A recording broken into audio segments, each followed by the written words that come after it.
Hi guys, it's me again, Delicious Delights. This is part two of the shopping video that you saw earlier, where we left off at the Penhaligons fragrances. So here are the rest of them. Here is the line called Whittian. That's apparently a new one called To Sahara. I do remember testing it, but I don't remember anything about it. What I do remember is that it's a very, very expensive line. I have tried a few. The one that I remember is Whittian Black 2, which smelled really, really nice, but did not last on me whatsoever. So yeah, it would be hard to spend a lot of money on a fragrance that doesn't last like less than an hour on me. Okay, so now we're looking at some fragrances from the house called Hermetica. I've tried a few of them, and honestly, I don't remember anything about them whatsoever. I don't know, I'm just not really a fan of the bottle design at all, or the setup of this display. So, it does, what am I trying to say? It does kind of influence me on whether I'm interested in trying any of them, like the bottle design and the display. So I wasn't really impressed with the way the bottles looked. So I wasn't really interested in, testing them properly. Here's another line that I tried for the first time when I was here. It's called Maison Crivelli. And so they had this interactive thing where you can choose the fragrance, and then you can see the notes in it with some pictures. So here's forest races, and then a picture of a forest. Crispy wild berries, looks like pomegranate or red berries. Tangy bramble, I didn't read the rest. Blueberries, smoky tea. The notes from the description and the picture, and then the whole interactive experience, I thought it was really cool, and I guess kind of fun to play with. And we'll test it in a second, and when we did test it, it was so underwhelming. We went through all of that, see all the beautiful pictures and the descriptions, and then it kind of does like set you up to some kind of mood. And so there's the bottle that Bois da Chai.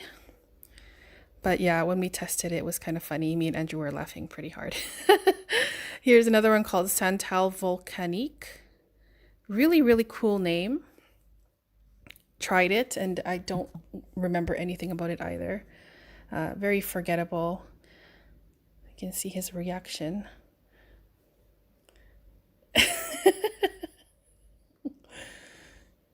Yeah, I had to take the audio out, obviously, because there was like loud music in the background. So that's why I'm doing the voiceover. But yeah, we did try a few, and just with first impressions, wasn't like super impressed or anything. At least if it was something nice, we would have remembered it. But hardly remember anything about it. Here's Juliet Has a Gun, the collection. You guys probably know how I feel about a lot of their fragrances. If you don't, I'll let you guys know in a video. I made a video a long time ago. I can link that for you guys, a house review. Oh yeah, so there we are looking at this kind of match or incense box. 180 euros for that thing. Very, very expensive candles from that line. Here are some Diptyque fragrances. Really nice line. I think that well, for me, when I first started in niche, Diptyque was also a house that I jumped into and tried to test as much as I possibly can from the house. And a lot of people have asked me, how did I ever get started in niche?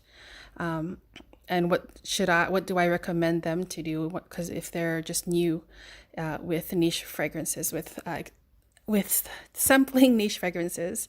And I just basically told them what I did. I just pretty much jumped in, chose a few houses that I was particularly interested in, and ordered samples of everything and went to the stores and smelled everything I possibly could. So Diptyque was one of those houses, Florist London, Frederick Mall, Creed, and Serge Lutens. Those were the houses that I started with. Kilian was up there too. Okay, what was I? I got kind of distracted by that message. Sorry about that. So yeah, this is the Kilian line. Really nice packaging. It looks like their Kilian selection is getting smaller and smaller every single time I've come here. So maybe they're phasing it out. I'm not really sure what's going on. My favorites from Kilian, I have made a video about that, so I can link that for you guys as well if you guys want to see which my favorites are. So now we are at the Creed section. Yeah, it's a really, really nice display. I gotta say, you can see that Aventus for her on the bottom right. When I first tried it, I did not like it whatsoever. But I've been testing it more lately, and I actually am starting to like it more. It's growing on me a lot. Another one like that's been growing on me that I did not like at all whatsoever at first is Royal Mayfair for men. So hopefully I'll be able to review that at some point. But yeah, here's just Andrew and I just testing the men's Creed section, men's fragrances. This is Bois de Portugal. He did not like whatsoever, as you could tell from his reaction. Now he's testing, I think it's Royal Mayfair. Yeah, this is the one, or one of the ones that took me a while to appreciate. When I first smelled it, I kind of thought it smelled a little bit like mothballs. And it still kind of does, but for me, I don't know. It didn't turn me off at all when I tested it again. So I don't think, no, he didn't like it. Yeah, but also my taste is changing a lot. So maybe that could also be a reason. There's the beautiful box Viking.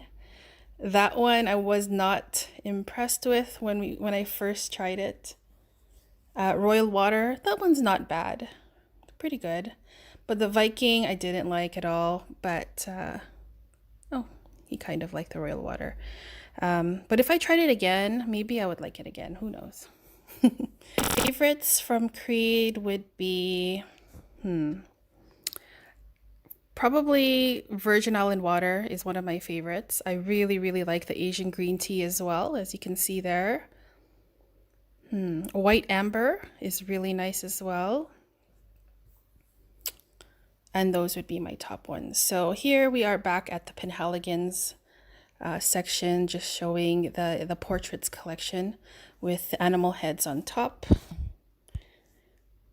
Probably one of the coolest bottle collection I've seen, but I'm like a huge animal lover, so I wouldn't mind owning these just for the bottle if they were less expensive. They're really, really expensive. The nicest one is probably the stag with the big antlers. I really like that one a lot. There's some L'Artisan Parfumeur fragrances. There's a few fragrances from L'Artisan that I've been waiting to be released where I'm from. The banana one especially, but it hasn't come here at all. I haven't seen it. So this is another store that we visited. Here are some Carvin fragrances. Here's a sales section of that store. Oh yeah, this is 50% off for the Angel Muse Eau de Toilette. I do prefer the Eau de Toilette version over the EDP, but I think they're both really, really good. Aura, not a huge fan of. very acquired taste. That one's a really strange one to me. So here we're checking the price. So that one was 40 euros for 50 mils of the Angel Muse. I was considering buying it, but in the end didn't. Not really in a huge rush to buy anything in particular. Here's the new Dior Sauvage Parfum, which I've reviewed. So I can link that for you as well if you're interested. Here is the new flanker of Dior Joy, the Eau de Parfum Intense. Really beautiful bottle. Not for me though. Well, the original Joy was not for me either, so. But I do think the bottle is really cute. Here was the new Tuiles d'Hermès Eau de Poivre. Also reviewed it, but I guess someone was testing it and then they took the bottle from the display. And then the new Lancôme Idole, the thinnest bottle ever made. Here is Bulgari Man Wood Neroli. Another new one here, YSLY Live. Lots and lots and lots of flankers. Well, here we are again with the Idole.